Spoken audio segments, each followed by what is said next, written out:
He laughed with the confidence of a man who owned the room. "I'll give you my entire salary if you can translate this," he said loudly in front of the whole team. He thought he was making a joke, but without realizing it, he had just placed a bet against the one person who could save him, and the price of his arrogance would come with compounding interest. Because sometimes the voice you choose to ignore is the very one that holds the answer. And when it finally speaks, there's nothing left to laugh at, only silence. Chicago woke up to a grey Tuesday morning. A sharp wind sliced through the gaps in the towering glass walls of the building that housed Nordic Bridge Logistics, a firm specializing in maritime shipping between Scandinavia and the United States. The building was modern, all mirrored glass, magnetic keycards, and motivational posters on the walls that no one ever read. By 7:42 a.m., Elena Vargas had already cleaned the 4 restrooms on the second floor, emptied the trash bins at reception, and restocked the toilet paper in the executive suite. She was a fixture in that environment, and she had long grown accustomed to being invisible. She wore the grey uniform of the outsourced cleaning service, her hair pulled back in a simple bun, her eyes always observant. She moved with a quiet efficiency, a light, almost silent step, as if she were apologizing for the space she occupied. In the conference room, the executive director, Preston Hayes, was preparing for another of his morning meetings. He liked to arrive before everyone else, adjust the lighting and rehearse his talking points in the mirror as if he were a keynote speaker on a global stage. The tailored navy blue suit, the Italian tie, and the Swiss watch gleaming on his wrist spoke louder than any diploma. In his mind, the world was divided into 2 kinds of people, those who give orders and those who take them. Chloe, his assistant, arranged papers on the table in silence. She knew her boss's moods all too well and understood. When he smiled this much in the morning, it meant some old annoyance was about to be paid for by someone, somewhere. Out in the hallway, pushing her cleaning cart, Elena could feel the atmosphere. It was a day of veiled tension, and in places like this, even the air carried a warning. Preston Hayes was the kind of boss who mistook leadership for superiority. At 39, he was the type of executive who memorized catchphrases and had them framed for his office. He was proud to say he made it on his own, though most of the company knew his position came from the influence of his father, the owner of a failed trucking company. In the office, his mere presence was enough to change the climate. Laughter would turn to whispers, footsteps would quicken. Mark, from sales, would make a point of striking up a conversation just to be seen. Jessica, from finance, would feign focus while checking notifications on her phone, until Preston looked her way. Chloe, the assistant, was the only one who knew the true cost of working so close to him. Every mistake, no matter how small, was met with a public correction. Every success was met with an uncomfortable silence. But she needed the job, so she had learned to swallow her pride. Elena moved among them all, day after day, like a piece of the furniture. No one knew her last name. No one asked about her past. She was just the cleaning lady. That morning, while Preston complained about the lack of fresh coffee, Elena bent down to pick up the pieces of a broken glass on the kitchenette floor. A shard cut her finger. She didn't complain.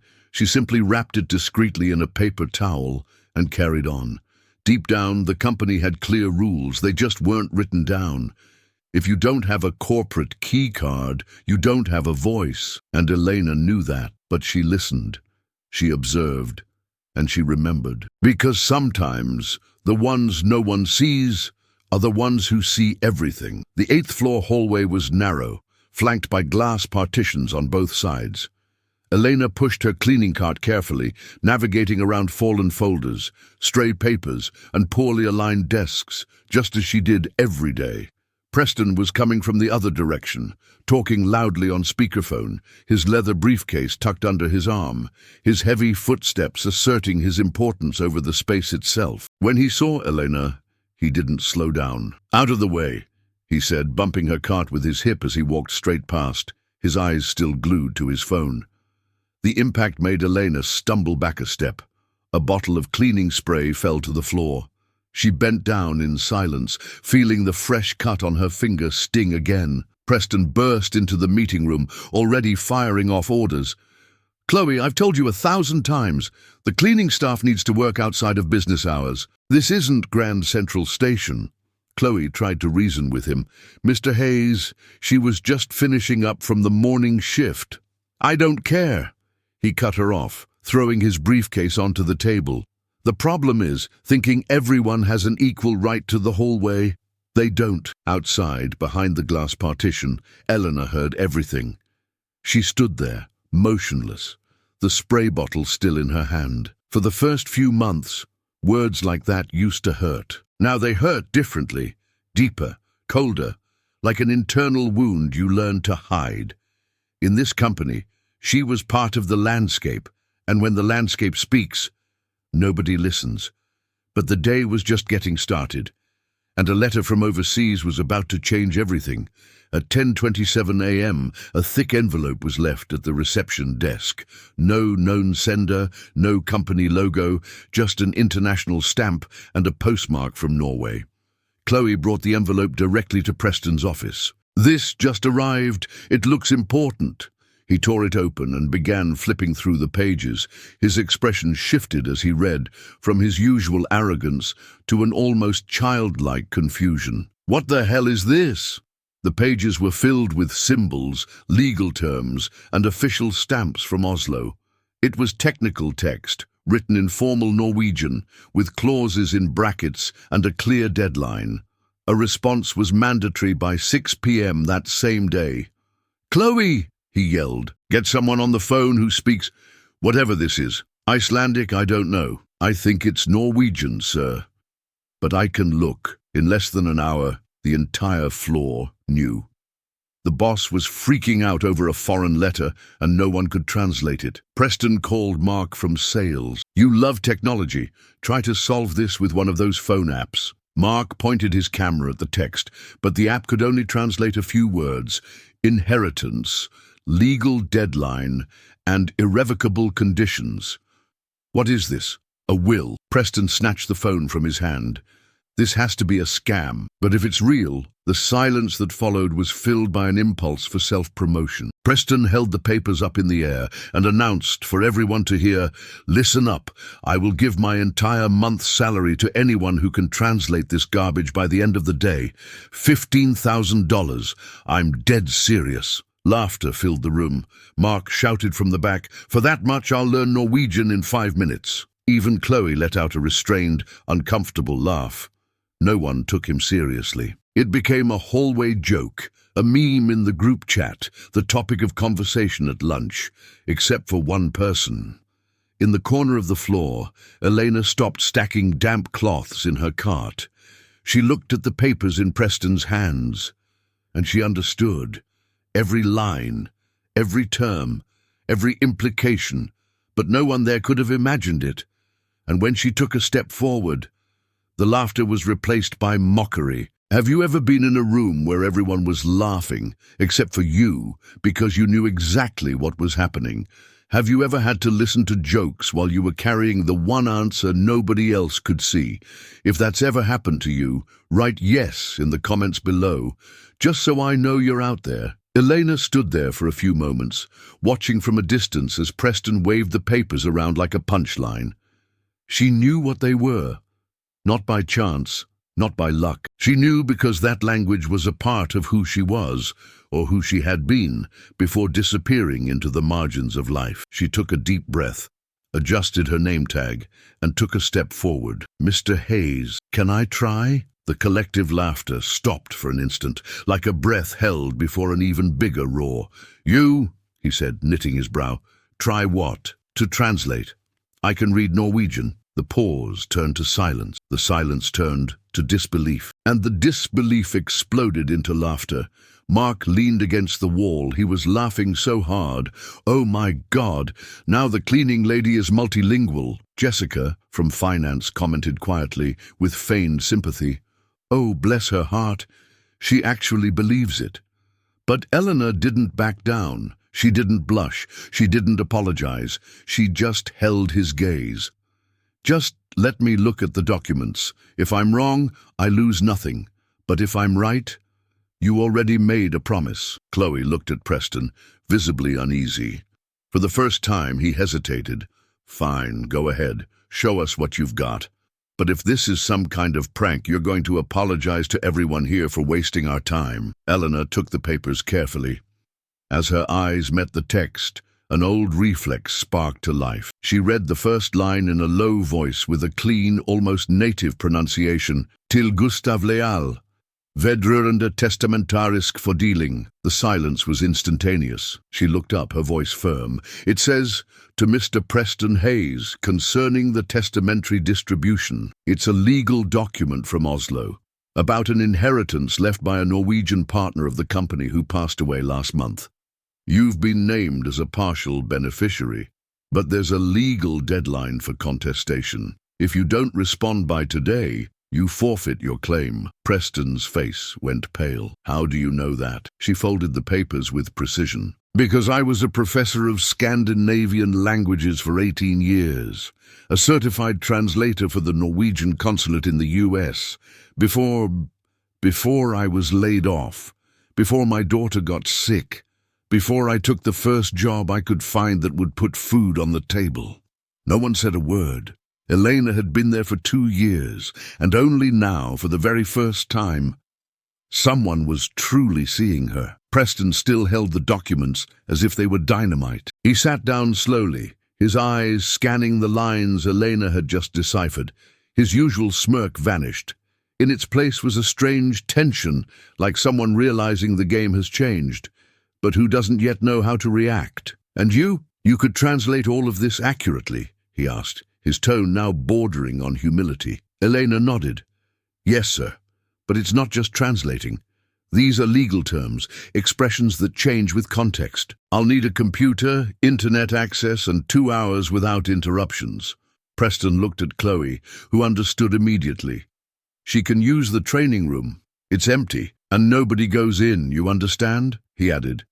Get her whatever she needs. As Elena walked toward the room with the papers in her hands, the entire office followed her with their eyes. The figure that had gone unnoticed for years now walked like someone who had always belonged there, but who was only now stepping forward under her own name. Chloe approached her boss. Sir, are you really going to pay her the salary you promised? He sighed. Did she ask for it? Not yet. Then, wait. In the glass-walled room, Eleanor typed with speed and precision.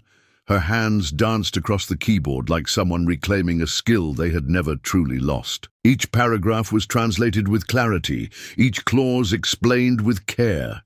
There was no rush, only purpose. Outside, Preston paced back and forth. He looked at his watch. He looked at the door. He looked inside himself, and he didn't like what he saw. For 2 years, he had treated Elena as if she were invisible. Now, his inheritance and his reputation depended on her. And that was something no one there would forget any time soon.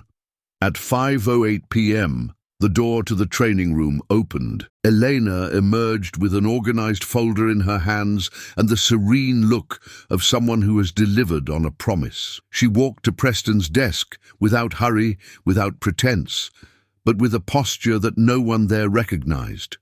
She seemed taller, sharper. It's all here, Mr. Hayes, she said, placing the documents on his desk.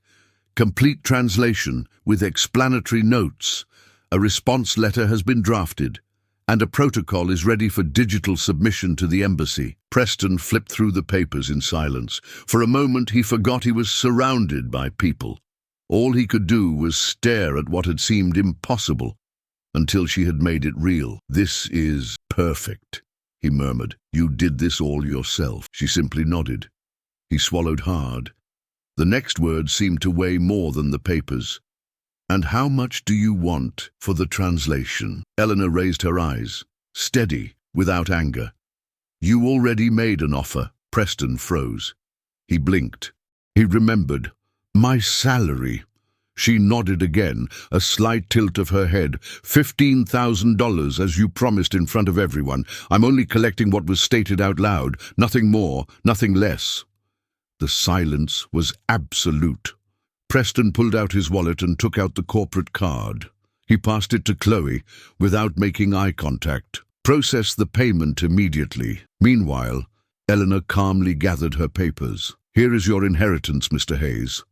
And your salary. She turned to leave. And in that instant, everyone realized it wasn't she who was supposed to bow down. It was he who needed to rise. Some people believe a person's value is tied to the job they do. They confuse salary with wisdom, a title with character. Elena Vargas spent 2 years being treated as invisible, as if her story ended with the uniform she wore. But the truth is, sometimes silence isn't submission. It's just a more elegant way of waiting for the right moment. And when that moment came, there was no shouting, no revenge, no drama. There was competence, there was dignity, there was someone doing exactly what they knew how to do and leaving the world stunned by it. What brought Preston down wasn't Elena's answer. It was the mirror she held up to his face, and in it he saw what he never wanted to see, that he had mistreated the only person who was capable of saving him. Because the world changes, job titles change, but the respect you deny someone today might be the very thing you need tomorrow. And when that happens, there's no language that can translate regret. If this story touched you in any way, leave a like. It shows me that it's worth continuing to share stories that make us think. Now tell me, what city are you watching from? I read all the comments with care, and I always respond to those who take a moment to write here. And if you believe in the power of true stories, subscribe to the channel. That gives me the strength to keep telling the truths this world often tries to ignore. And hey, don't leave just yet. Choose one of the 2 stories appearing on your screen now and come watch the next one. I'll meet you there.